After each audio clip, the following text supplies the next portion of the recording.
Hi! So, I read a lot of fantasy books, and when you primarily read in a specific genre, you start to notice some things, some themes and ideas that happen often enough that they become recognizable as tropes. Now, I'm not going to say that any trope in and of itself is inherently good or bad. That's highly subjective, depending partially on how well it's done and on the preferences of the person reading the book. One person may love reading about love triangles and another person thinks it's stupid no matter how well it's done. In this video, I'm going to go over my top 5 tropes in fantasy books. In no particular order, the first one on my list is the quest. I love a good quest story. A quest has a specific task that needs to be done, a specific destination, something that has to be accomplished before the end. This is different from a journey in that the journey is more important than the destination. It's about what happens along the way.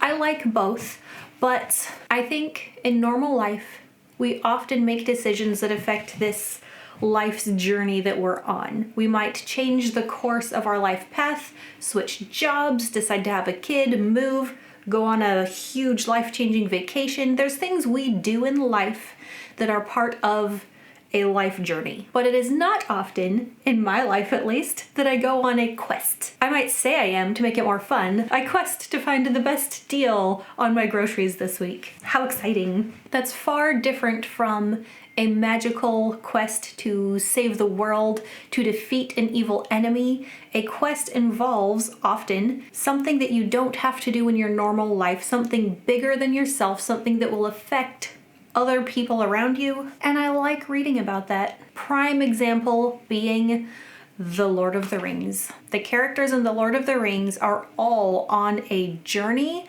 but there is a specific quest, a task that they have to do. If they don't destroy that ring, Sauron can come back into his power and take over the world. The future of Middle-earth depends on them completing their quest. I'm updating my notes as I go because I'm thinking of more stuff.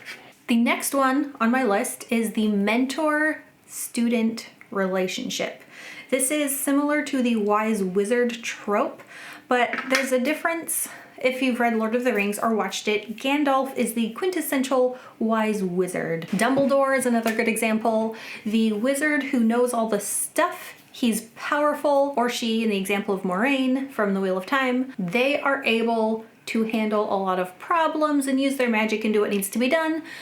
But the mentor is when that wise wizard figure shares their knowledge and teaches a student. And I love seeing that relationship in a story. This could partially be influenced for me in the fact that I was a teacher for so much of my adult life. When I wasn't actively teaching, I was still working with children, and now I stay at home and homeschool my child. So to me, the mentor-student relationship is a huge part of life. The person who is older and wiser has a responsibility to share their knowledge with the person who doesn't have that experience yet. I find it highly fulfilling to share what I have learned with someone else who is seeking after that knowledge. Or maybe they don't really want to, but you know it would benefit them, so you share it anyway, and then later they're thankful for it. One of my favorite parts in The Inheritance Cycle by Christopher Paolini is when Aragorn is this a spoiler? It's when he's learning about magic. He gets things explained to him, he has to practice, and he goes from knowing very little to becoming very knowledgeable and very powerful. So I love seeing the sharing of knowledge. The third one that I really love is when the regular, normal person discovers a greater destiny for themselves. This can include the chosen one trope, but it doesn't necessarily have to be a chosen one. In a lot of cases, the chosen one trope doesn't just take a normal person, it takes someone predestined, someone whose birth was directed to the point, someone who may not have had a choice. They're born with inherent magical abilities or something. The regular person discovering their destiny, I think, is super relatable to just being a person, I think a lot of people feel like they should have had a greater purpose to their life that they never got to discover. And when you read a big epic fantasy and that regular person gets the chance to discover a greater destiny, it kind of, I don't know, pulls on the heartstrings like, yes, that's something I want for my life, and I'll probably never get to experience that. I'm probably never going to journey across my continent, carry my friend at the end because he doesn't have the strength to toss the ring into Mount Doom. Yes, I'm talking about Samwise Gamgee. I think he's a great example of this. He was the gardener. He didn't go to be a hero. He was just a normal person who discovered his strength and his courage on the way because he didn't have a choice. When you think about the chosen one, you can't aspire as a person to be a chosen one. It's not something that you choose, it's something that someone else chooses for you, which is why the chosen one trope, while fun to read about, is below, for me, the regular person discovering a destiny, because you can choose for yourself sometimes. You can take a leap of faith, you can challenge your fears, and you can decide to do something that you might not normally have otherwise done. I recently read Tress of the Emerald Sea. I think Tress is a great example for this. She was not necessarily destined for greatness, she's not a chosen one, but something important to her gets taken and she faces her fears and decides, I'm going to go do something about that. And there's a lot of self-discovery on her journey. She completes a quest. That was a really enjoyable book. I do recommend it. Okay, my fourth one is good versus evil. A trend I've noticed recently that's getting really popular in fantasy books is gray morality. Gray characters are usually highly popular. They're more relatable to us because people in general aren't just black and white, good, evil. We have to make choices that can steer us on a path like that. But I think that's part of why I don't enjoy reading about gray morality as much, is because it is more true to real life.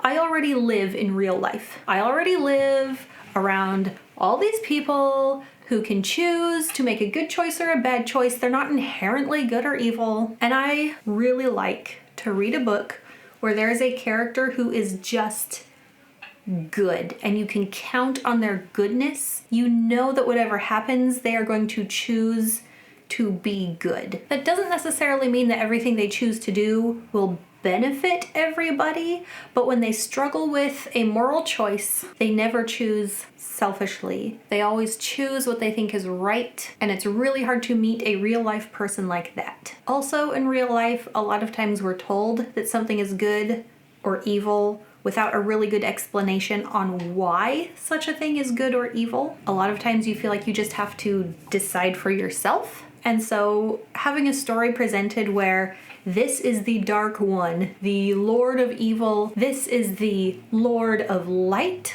the Good One, and they have to battle and characters have to choose sides and they're pitted against each other and you don't know who's going to win, but it is very obviously good versus evil, no gray morality involved. Let's see which side is stronger. Let's see which side wins. I think that's probably an unpopular opinion. I'd be interested in hearing in the comments what you think about preferences towards gray morality, gray characters versus black and white. It's really obvious which is which.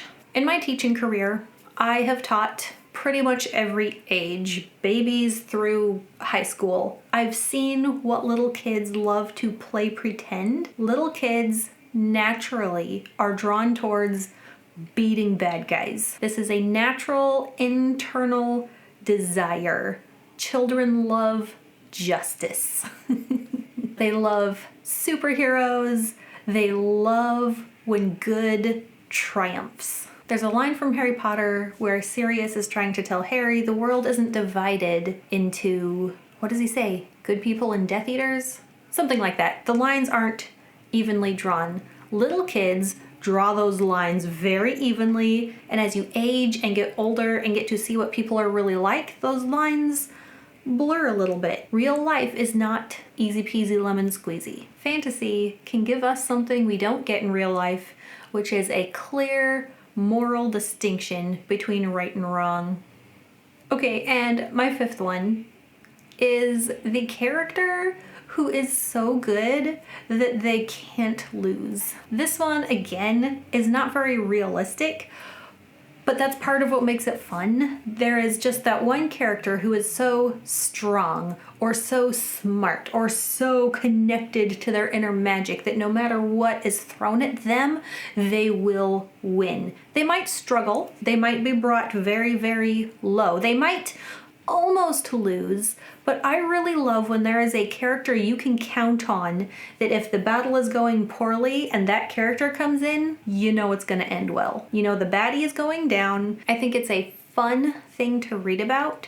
And usually when that character is so good they can't lose, their scenes are fun because they can do stuff that other characters couldn't do. I'm not sure I can give examples without it being a spoiler, because if they can't lose, that gives away whether they lose at the end or not. And I have a few honorable mentions that I'm not going to say a bunch about. I just think they're cool and always appreciate them in a story is magic swords, dragons, and a good, well done romance, which you don't always see in epic fantasy books, but when it's there and it's well done, I do enjoy that when it happens. So let me know, do we share any of our favorite tropes? Do you highly and strongly disagree with me on any of those? Let me know in the comments. Don't forget to subscribe to this channel for more fantasy bookish content like this, and I'll see you next time.